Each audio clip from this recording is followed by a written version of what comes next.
What's up, guys? It's your girl, Miss O, and we are back with another review with me. And today we are going to get into Belle Collective Birmingham, Season 1, Episode 4, titled Countdown to Chaos.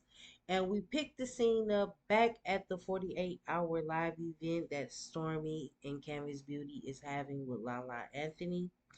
There appears to be a lot of chaos and confusion on what's being sold, what needed to be pinned, and there was definitely some miscommunication going on. Amber thought that Stormy was talking about a literal book that they were going to be selling, and that wasn't the case. The book that Stormy was referring to was the box that she had for the Lala Anthony 48 hour live event. So that was the confusion.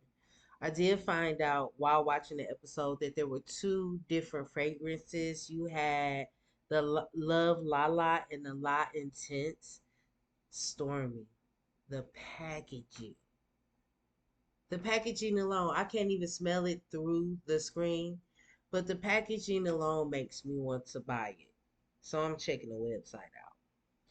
Anyway, I put in my notes as a business owner, it can be frustrating when things go wrong, but that's why you the boss. Because when things went wrong, you hit that hard pivot and you fix it. Wasn't a problem. It was a technical issue, and you fixed the technical issue. And one of the ways she fixed the technical issue was the people that ordered those products. They was only supposed to get an additional $50 worth of products. She went ahead and threw those products in with the people who thought they were ordering a box.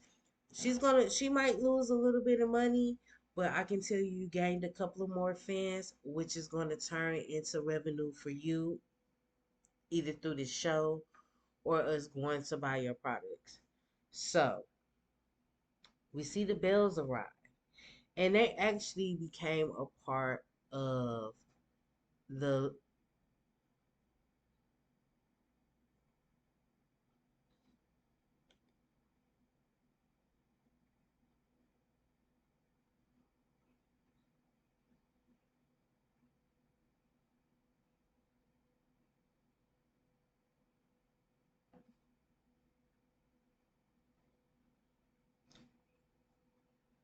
So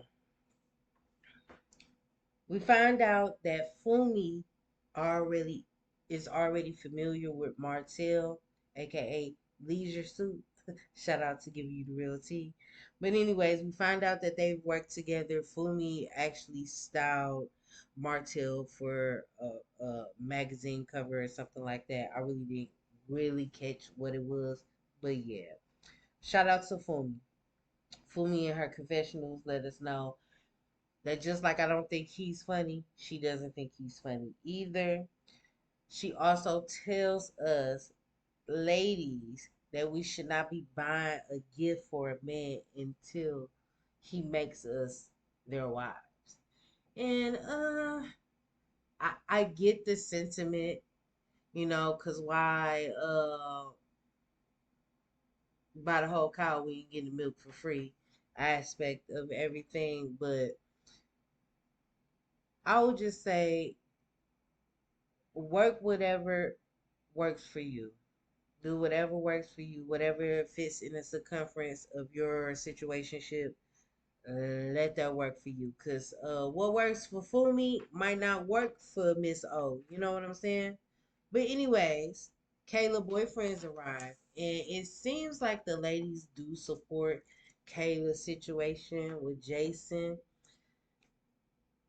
He does appear to be into Kayla, and she does appear to be into him. So if that's what it is, like Fumi said, if he making her happy, I'm happy for her. And yes, happy for her. Kaylin does her choreographic dance, and Fumi says, "Boy, she got energy for days."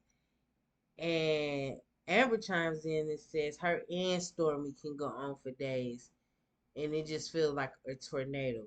And do you know, Kayla had the mother nerve to say, all that energy, what did she take?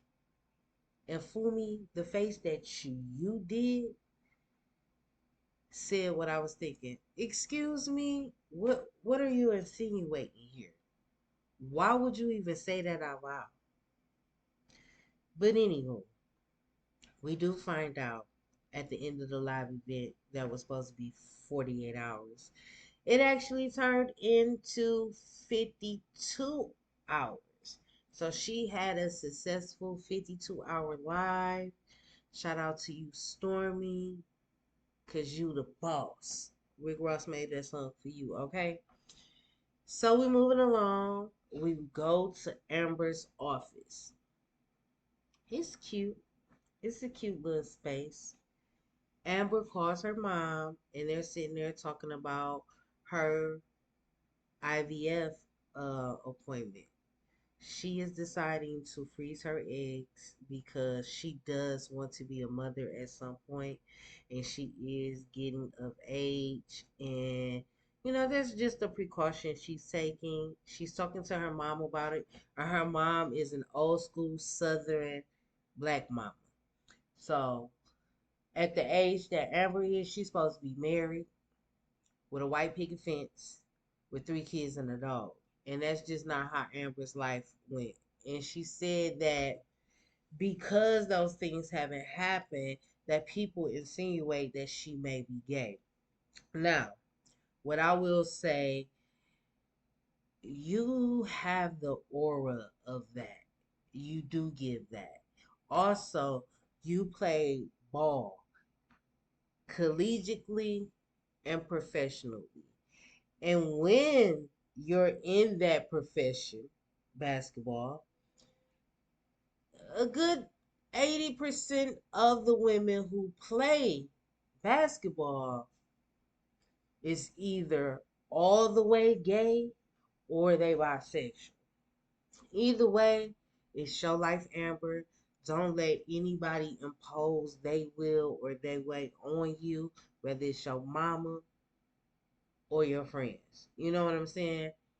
Do what is going to work for you. If you want to be a mother, and motherhood is very, very hard, take it from a mother. If you want to do motherhood and the cars are not really in your favor, baby, the coins and the technology can help you get there, okay? So this is your life. It's in your hands. Do what you see fit, okay? That's my 2 cents on it. So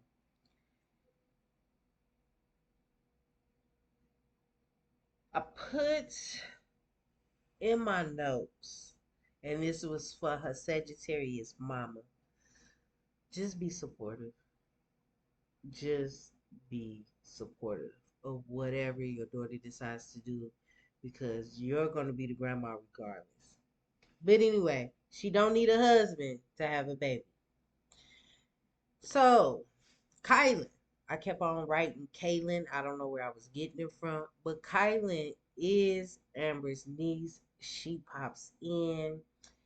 And Amber asked her about a video, a TikTok that she had posted. And Kylan expressed basically it was her response to what Kayla said. And I put in there, it was Kylan's expressed basically that the comment was reckless as hell.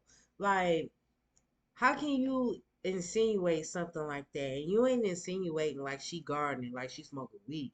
Like you're insinuating that she is doing hard drugs on a set that is making millions of dollars. Like, what is wrong with you?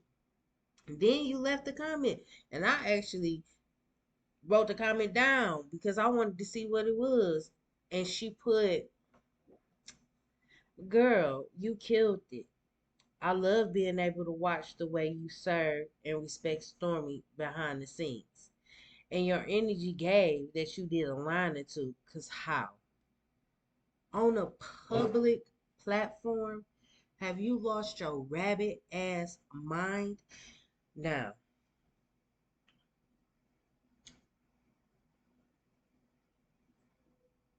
it was a point in the episode where Amber stated that you like to throw a rock and hide your hands, and I agree with her. So Amber let Kylan know that her and Kayla, they wasn't in the best of spaces, but they made up, and she don't understand why she did that because it was so unnecessary. And Kylan let her know, basically, Auntie, the next time I see her, I'm gonna check her ass. And it depends on how you look at it. I've watched some reviews where they feel like, she was doing too much.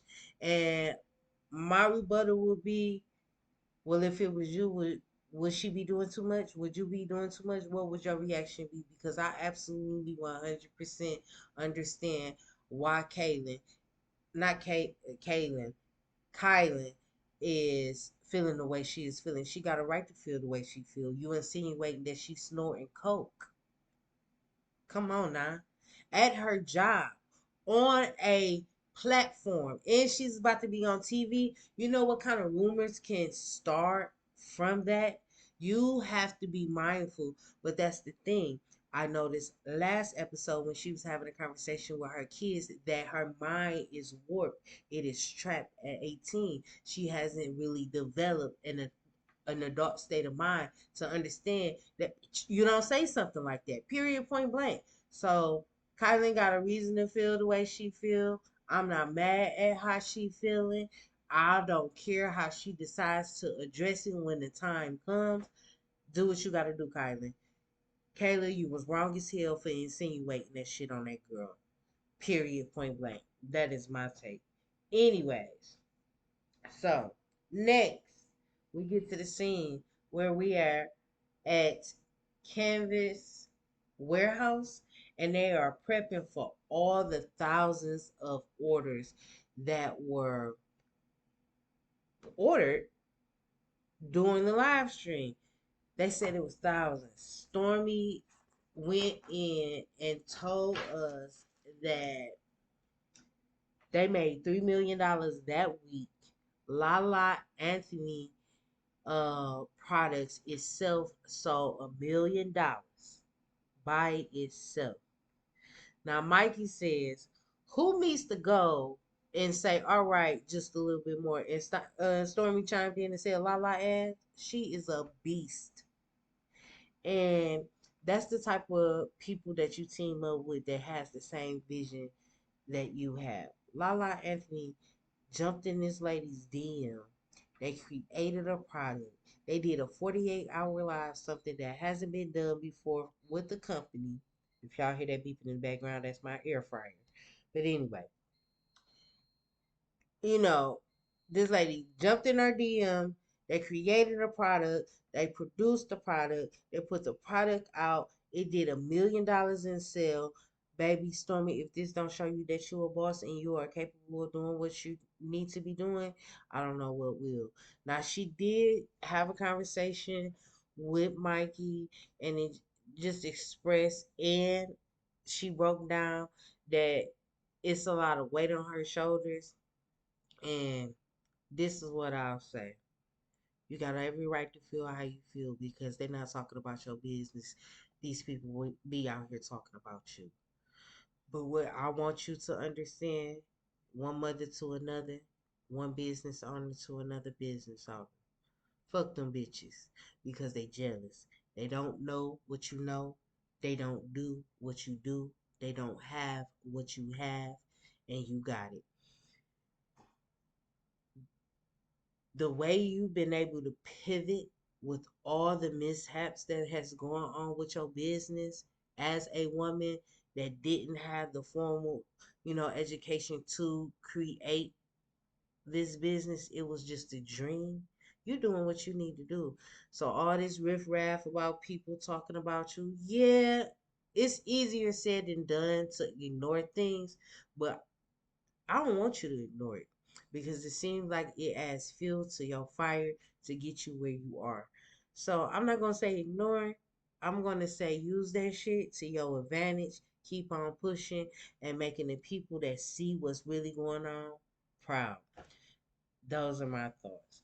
But anyway, so the chief advisor, I believe, of Canvas FaceTime Stormy, and uh, she got to tell her about some of the comments that was going on during the live feed, and basically the people that was on the live, I missed it, and in real life, I missed it.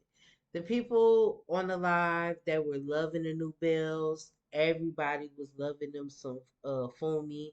I'm a part of the everybody. I love me some Fumi, and she insinuated that, was that all the bills? And we know Amber was in the background, but they really was talking about Tiffany and was asking. She asked, "Was that the lady that she disinvited?" And she said, "Yeah." So she asked Stormy, like, "Why did you disinvite her?" And Stormy said, "She asked me to mop the floor," and that's the answer. She asked her to mop the floor, flat out.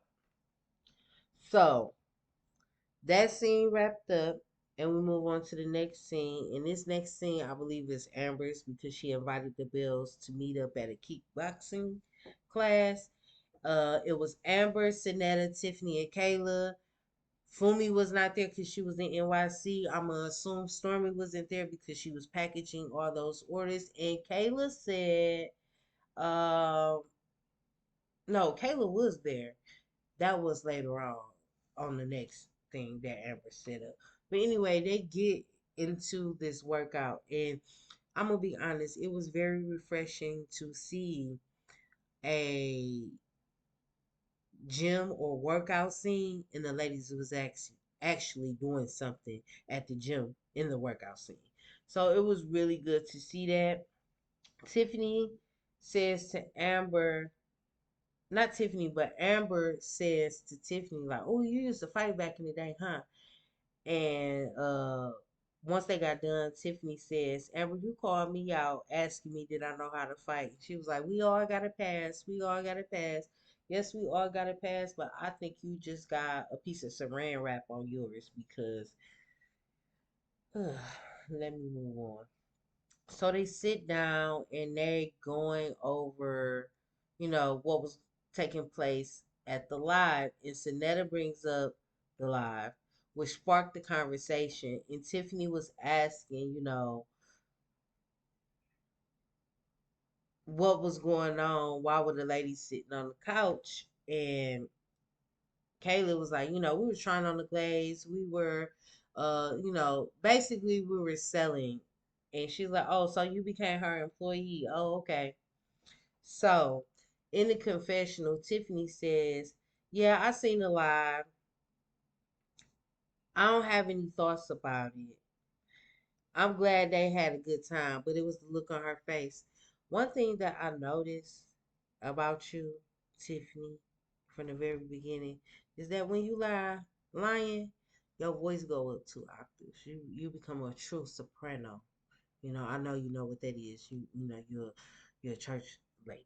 So yeah, I think he was full of bullshit. I think you wanted to be included. You felt some kind of way of not being included deep down, but you got other things to occupy your time, like that day trip to Atlanta. So, you know, yeah, I feel some kind of way, but not for real. And that's cool to feel. I don't think I think the decision that Stormy made was a good decision. But anywho, Amber begins to say, I understand a few things has happened among this group, but we do need to bring the bells together. And I guess she had an idea of how they can come together again, which was going to be them meeting at the African American Civil Rights Institute in Birmingham.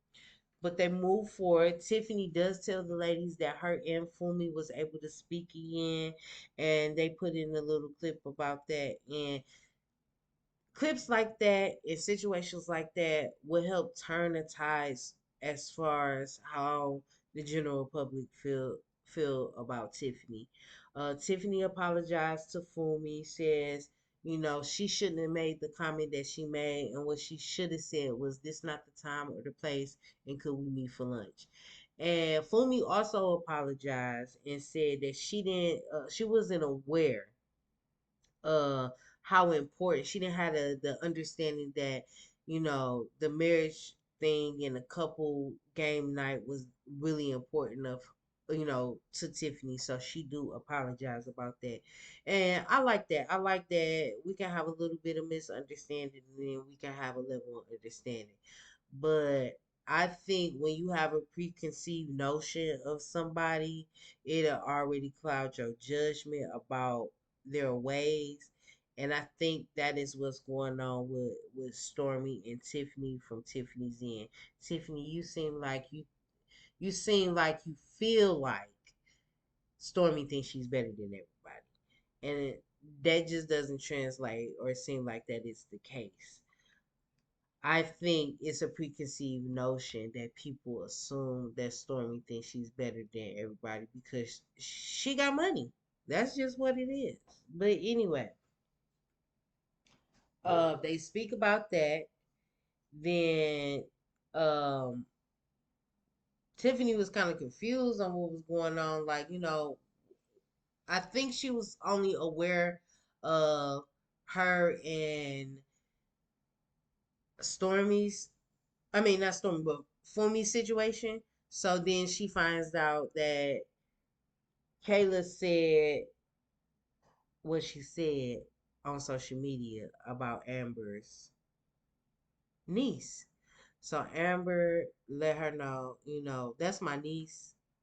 It's not many things I don't play about, and Kylan is one of them. I don't play about her. So, what's going on? And Kayla said she was joking, and she actually took it back down. And see, that's my problem with you because you joking, but now everybody's gonna be able to see it. They captured it. It's on the show. It's not going nowhere. So it don't matter if you took it down. You have to be mindful of what you're saying, which was what Sonetta had said. Sonetta had said, you got to be mindful of what's being said. And I put in my notes, Kayla tried to justify it, and then I put go in. And what I'm gonna say is, you know, outside of what Amber said, you're a bird brain. But what I think is your mentality is suppressed because of your personal situation. And you can't say things and think somebody not gonna have a reaction to it, especially of that magnitude. Like, why? Why would you insinuate that that girl was doing coke? That makes no sense whatsoever. What so fucking ever. Sonetta steps in. She said, I know Kayla, so I knew it was a joke. And Amber chimed in and said, even if it was a joke, do you think it was cool to put it on a public platform? And Sonetta said, I wouldn't do that. She also indicated everybody needs to keep in mind that what you may think is a joke may not be a joke to the other person. And that's when Sonetta brings up to Tiffany about the mop comment. And to Tiffany want grace or whatever. And she was like, I was laughing, I was joking. People who have a nice, nasty connotation about what they got going on, throw a little chuckle in there. And that shit wasn't funny. You said it 5, 6 times. Oh, you can go mop. Oh, you can go mop. Oh, you can go mop. Get the fuck out of here. You knew what you was doing. And you don't know her personally. You know this lady through your friend, Amber. Amber knows Stormy, not you. So you shouldn't even be behaving like that. I mean, whatever. We'll see if Stormy give her a little bit of grace. Okay.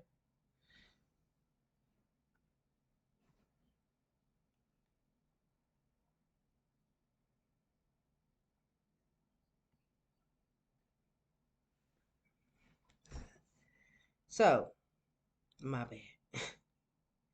Emma and her mom go to the fertility appointment, and she was just getting some information. And what I say,